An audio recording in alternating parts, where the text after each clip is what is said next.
In Pennsylvania, time is running out for a little girl. She needs a lung transplant, but rules prevent children her age from getting lungs from adults. Her parents are fighting to change that, and the battle is now reaching all the way to the Obama administration. Elaine Quijano is here. Elaine, good morning. Good morning to you, Nora. There's a complex ethical dilemma at the center of this case, but for many, it seems unthinkable not to intervene.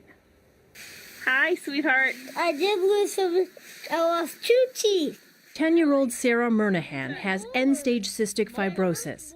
Doctors at the Children's Hospital of Philadelphia say a lung transplant is her only chance of survival. When we came down to the ICU last week, our doctors told us they thought we had weeks, not months.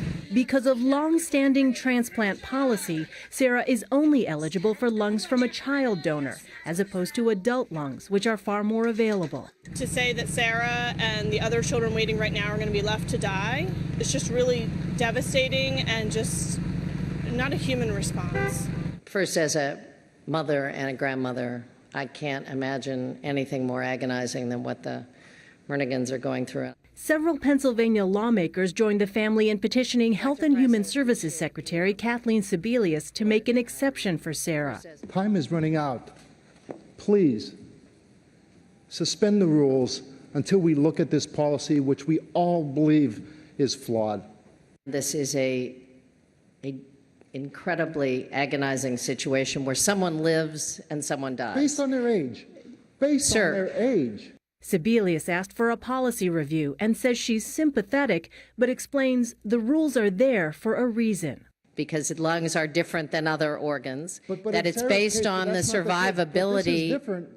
This is different. Sarah's case is different. Doctors have said that she could survive with an adult lung. It can be modified to save her life. Why wouldn't we do it? Bioethicist Art Kaplan says it's because pediatric lung recipients generally face greater risks. What the parents want to do for their child isn't necessarily the best use of the scarce supply of organs.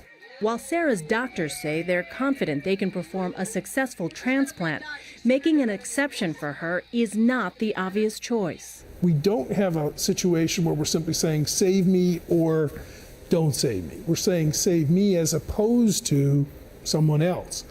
That's the toughest ethical problem I think that can arise in medicine. But Kaplan says there is an argument for reevaluating the rules when it comes to children and lung transplants. Did you know that everybody's sending prayers for you? Yes. What do you think of that?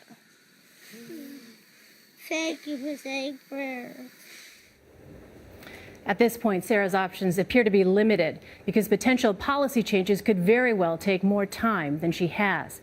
For people who want to help, Dr. Kaplan says the best thing to do is to sign up for organ donation. Charlie, Nora? Elaine, thank you. Wow, that's a really tough. The doctors say they think they could do it, and it's got to be one of the most frustrating things in the world. If you're a parent, if there's some red tape that you believe, some way that you want to do anything you can to try and save your child's life. Absolutely. Yeah. And if they can modify the reason demand somehow, that they consider it. Absolutely.